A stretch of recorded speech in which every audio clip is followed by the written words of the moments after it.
अहो मी काही पळवून नेत नाहीये. फक्त कसं आहे ना, नंतर मला अपमान करून कोणी हकलून द्यायच्या आत माझं बोचकं मीच बांधून ठेवलंय. बर, तुमचं बोचकं झालं का बांधून?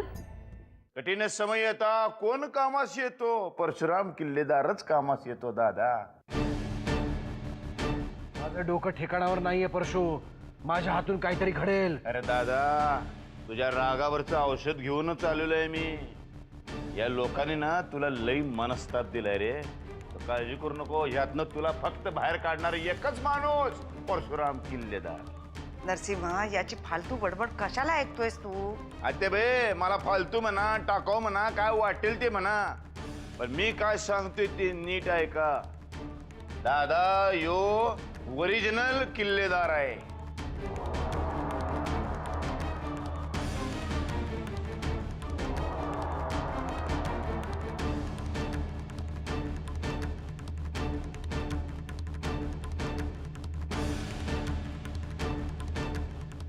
हा काय तमाशा आहे परशु?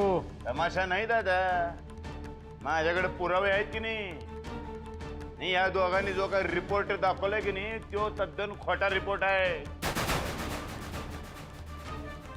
तू खरा किल्लेदारच आहे, ओरिजिनल किल्लेदार. याचा पुरावा आहे माझ्याकडे. आत्ता दाखवतो तुम्हासनी.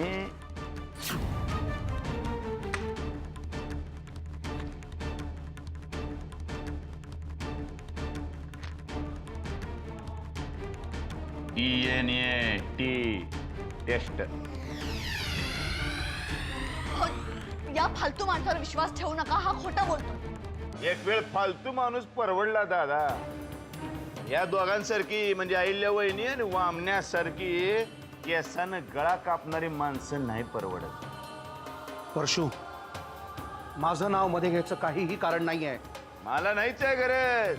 मला इंटरेस्ट बी नाही तुझं नाव घेण्यामध्ये. पण पुरावा काय सांगतोय थोड्याच वेळात कळेल की तुम्हाला. आता मी काय नाही बोलणार. पिंजरे में पोपट बंद है, वो अभी बोलेगा. ए पोपट आजा. अरे आजा रे बाबा, आजा आजा जरा लेप में बस खड़ा हो जा. बोला तू.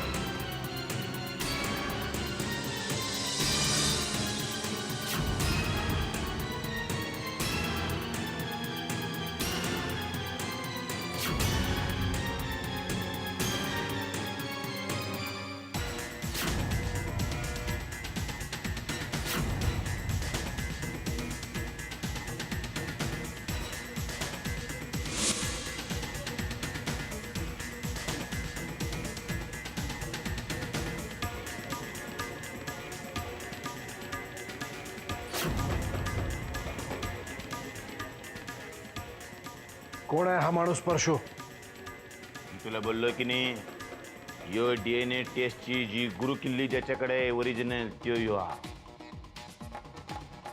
अहिल्या वहिनीने 10-15 लाखामध्ये याला विकत घेतला आणि ती किल्ली स्वतःकडे वळवून घेतली. त्यांना हवा तसा रिपोर्ट बनवून घेतला.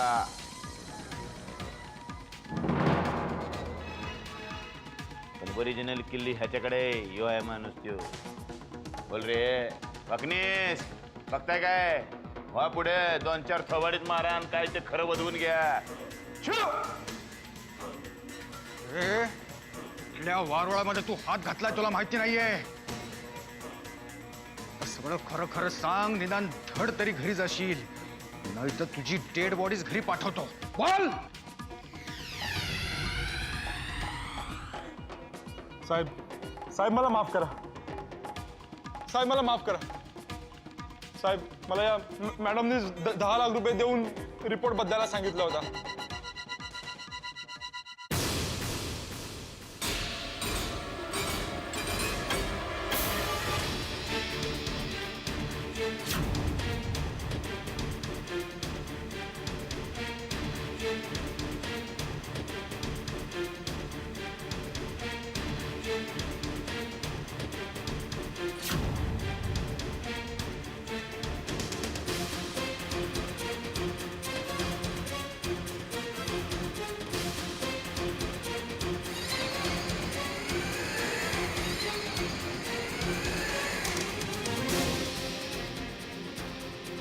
आता तुला काही बोलायचं आहे का वामन?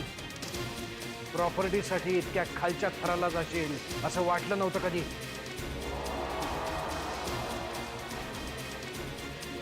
दादा दादा तुला खरंच असं वाटतंय की हे रिपोर्ट्स मी बदलले असतील? अजून काय सिद्ध व्हायचं राहिलंय? भाऊजी, हा सगळा परशू भाऊजींनी रचलेला कट आहे. त्यांनी शंभूला तयार केलं होतं. मला सुद्धा रमावतीला फोन करून यांनीच बोलावलं होतं. भाऊजी, या सगळ्या प्रकरणामागे यांचाच हात आहे. अहिल्याताई,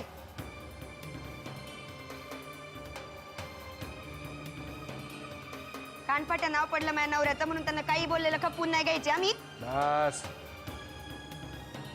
बाई, तुला बोलायचं याबद्दल काय? आता बोलण्यासारखं काही राहिलेलंच नाही ह्याच्यात.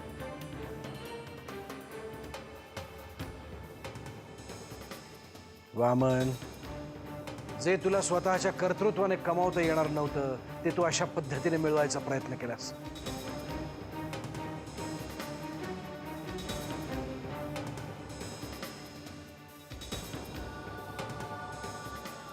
अरे सांगायचं होतंस मला, हसत हसत दिलं असतं. त्यासाठी तू इतका घाणेरडा डाव रचलास, ते सुद्धा या मूर्ख बाईच्या साथीनं.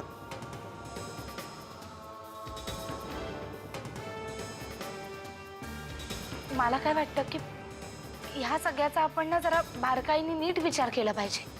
कुठेतरी काहीतरी चुकतंय. अहो जानकी वहिनी, अजूनही परशू भाऊजीवर विश्वास नाही हो तुमचा? अहो तुमच्या नवऱ्याचं किल्लेदार पण मी सिद्ध केलंय पुराव्यांनिशी.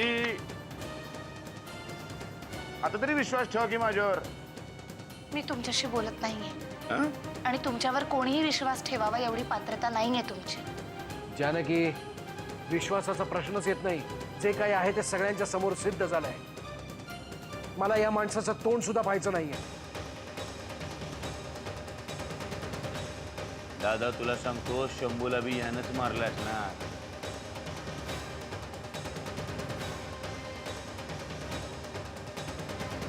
आता एखादा माणूस मारायचं डेअरिंग नाही म्हणायच्या, पण याच्या बायकोनं पैसे बिशे देऊन, सुपारी देऊन काम करून घेतलेलं असणार. मी तर म्हणतो, मागच्या काही दिवसामध्ये जे काही अपघात घडले की नाही घरामध्ये, त्या सगळ्याची फाईल एकदा ओपन करावी, म्हणजे सगळे गुन्हेगार एकत्रच सापडतील.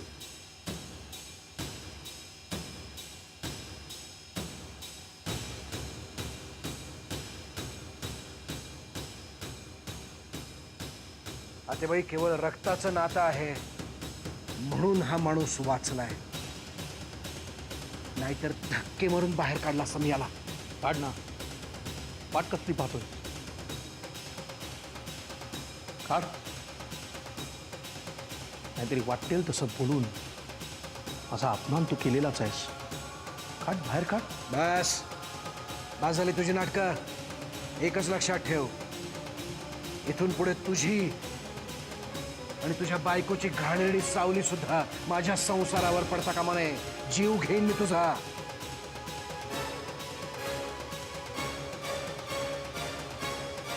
नरसिंह, शांत हो. आपण हे सगळं नंतर बोल. नाही आतेबाई, आता ह्यावर बोलणंच नाही. हा माणूस आजपासून माझ्यासाठी मेला.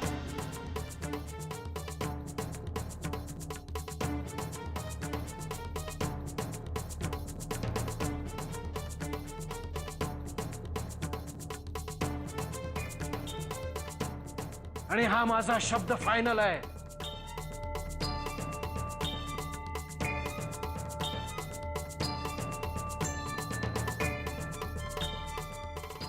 सगळ्यांनी लक्षात ठेवा, हा एका किल्लेदाराचा शब्द आहे.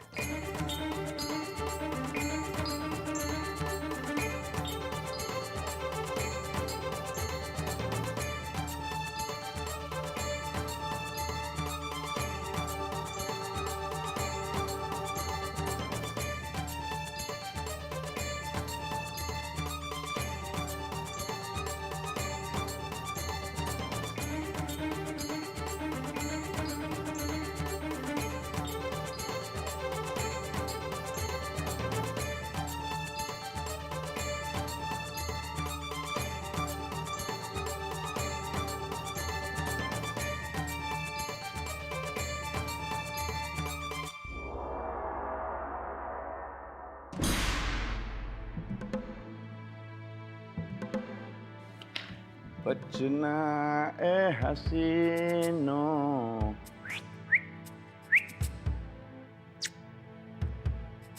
लो मैं आ गया, चल पोपट.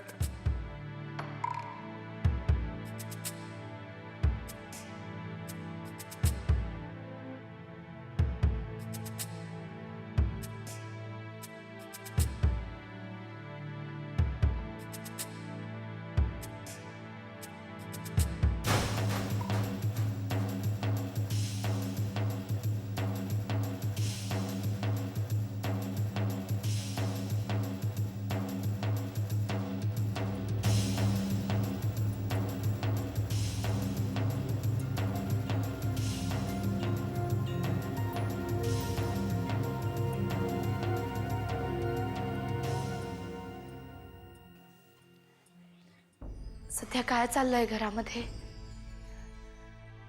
एक प्रश्न संपतोय तर दुसरा निर्माण होतोय.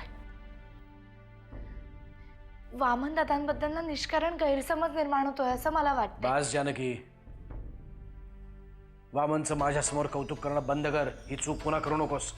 मी त्यांचं कौतुक नाही करते, पण सगळ्याच घटनांचा नीट विचार केला पाहिजे. आता अजून कसला विचार करायचा आहे? सगळ्याच गोष्टी समोर आल्या आहेत. आता या विषयावर चर्चा बंद.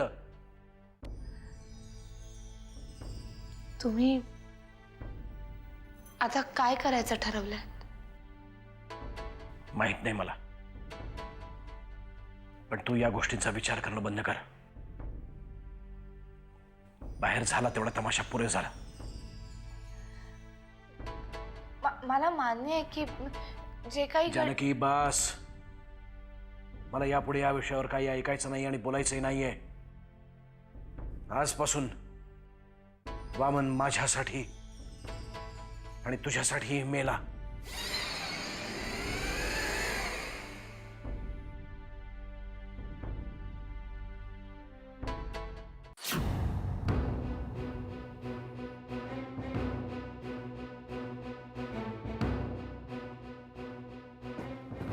अहो काय करताय तुम्ही?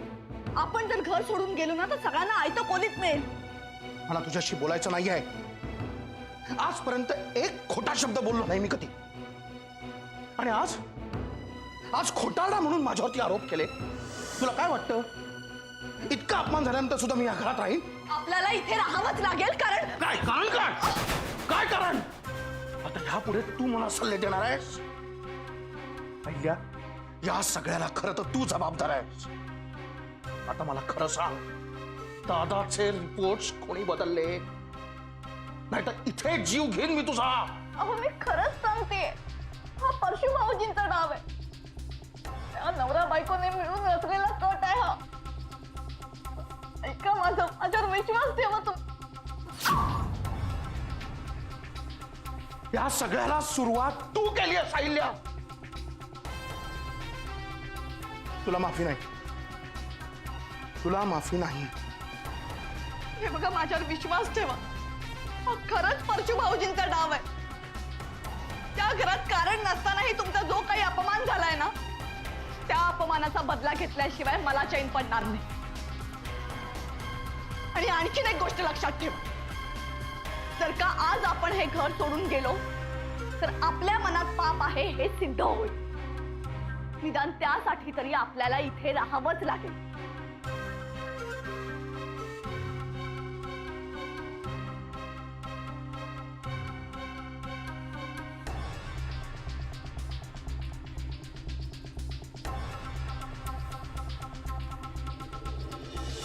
कुठं जायचं आहे म्हणलं बाबा, कुठं जायचं आहे म्हणलं. इकडे काय हे सामान बिमान बांधून तडकाफडकी कुठं निघालात आता? अगं बाई, माणूस घराच्या बाहेर गेल्याशिवाय मोठा होत नाही. आणि मी नुसता जात नाही, प्रत्येकाला गेल्यानंतर काहीतरी क्रियाकर्म करून परत येतो. कळलं का नाही? आता काय करणार आहात? यायला तुझं डोकं आहे का बिस्किटाचं खोक? गरम चहामध्ये घातल्याशिवाय विरघळतच नाही. घरामध्ये जो काय आता राडा चालू आहे तो कुणामुळे चालू आहे? वामने शेपूट घालून बसले कुणामुळे? अहिल्यादेवी थंड झाल्या कुणामुळे? परशुराम किल्लेदारच्या तपश्चर्याचा परिणाम आहे यो. कळलं की नाही बाबा? माणसाच्या वाईट वागण्यामध्ये सुद्धा सातत्य असायला पाहिजे. काय काय माणसं काय करतात, थोडे दिवस वाईट वागतात, नंतर लगेच सुधारतात. फालतू कुठली? तसं नाही, वाईटच वागत राह. नक्की काय म्हणायचंय तुम्हाला? म्हणजे असं म्हणायचंय, चांगलं वागण्यासाठी डोकं लागत नाही, वाईट वागण्यासाठी डोकं चालवावं लागते माणसाला. कळलं की नाही? आणि मी रमावतीला गेलो की नाही, वाईट वाईट मला कल्पना सुचत्यात, म्हणून चाललोय मी रमावतीला. Tata bye. पण तुम्ही तिकडे गेल्यावर मी काय करू इकडं? असले प्रश्न तुला पडले नाही पाहिजे. असले प्रश्न पडायला लागले म्हणजे आपण चांगल्या दिशेने वाटचाल करतोय असं समजायचं. ते आपल्यासाठी घातक आहे. उदाहरणार्थ सांगतो.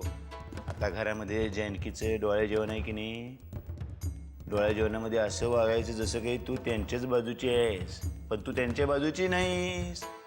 डोळे जेवणाच्या ऐवजी तिचं 13वं लवकरात लवकर कसं घालता येईल याचा सतत विचार करत राहायचं. कळलं? टाटा बाय बाय, निघतो आता.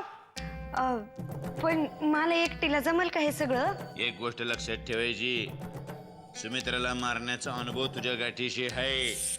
हळू बोला की. हळू कशाला बोलायचं? कोण ऐकत नाही, बघूनच बोलतोय. कळलं ना? सराईत गुन्हेगारासारखं वागायचं, उगाच नौक्यासारखे प्रश्न विचारायचे नाही. Tata bye bye. फोन केला तर चालेल ना? चालते, पण कशापाई फोन करायचा? डोळ्या जेवणामध्ये वाटी खाली पेडा लागला का बर्फी लागली ते सांगण्यासाठी फोन करायचा. उगाच फोन करून डोक्याला ताप द्यायचा नाही. कळलं की नाही? राणी माझी रागवते वे. तिच्या आईला तिच्या हात बघू. Bye bye.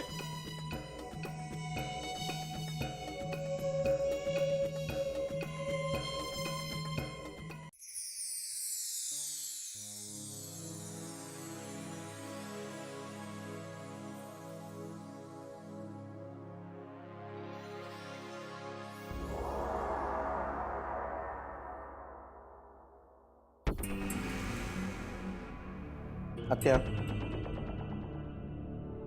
आत्या, आता तुला माझ्याकडे पाहावं असं सुद्धा वाटत नाहीये. इतका नकोसा झालोय मी तुला. तुलाच आम्ही सगळेजण नकोसे झालेले आहोत. त्या हे असं काळजाला घरं पडतील असं बोलू नकोस, कारण बोलण्याने तुटलेला माणूस पुन्हा जवळ येत नाही. अरे तूच आम्हाला कागदोपत्री वेगळं करायला निघाला होतास ना?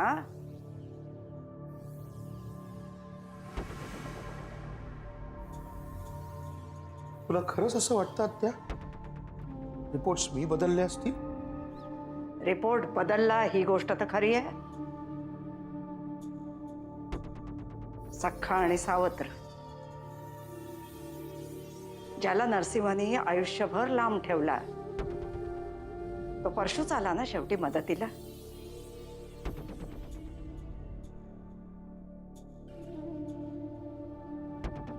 तुला जर असं वाटत असेल की रिपोर्ट्स मी बदललेत, तर मग आपण दोघ जण आता इथे एकमेकांशी का बोलतोय?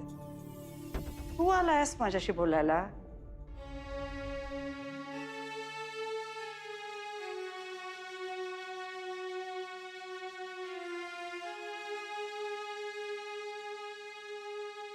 आलो ती चूक झाली असं वाटायला लागलंय आता मला.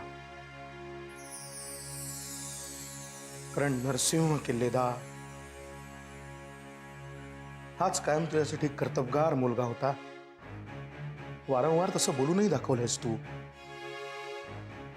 मग काय चुकीचं बोलले मी? नरसिंहाने त्याची कर्तबगारी वेळोवेळी सिद्ध केलेली आहे. तुम्ही रिपोर्ट्स बदला, जगाने जरी ते मान्य केले तरी माझ्या दृष्टीने नरसिंहाची कर्तबगारी अजिबात कमी होत नाही. तू माझ्याशी हे असंच बोलत राहणार आहेस? तुझ्याशी बोलायचे की नाही हेच मी अजून पक्क ठरवलेलं नाहीये. माझा निर्णय झाला की पांडूकडून कळवीन मी तुला.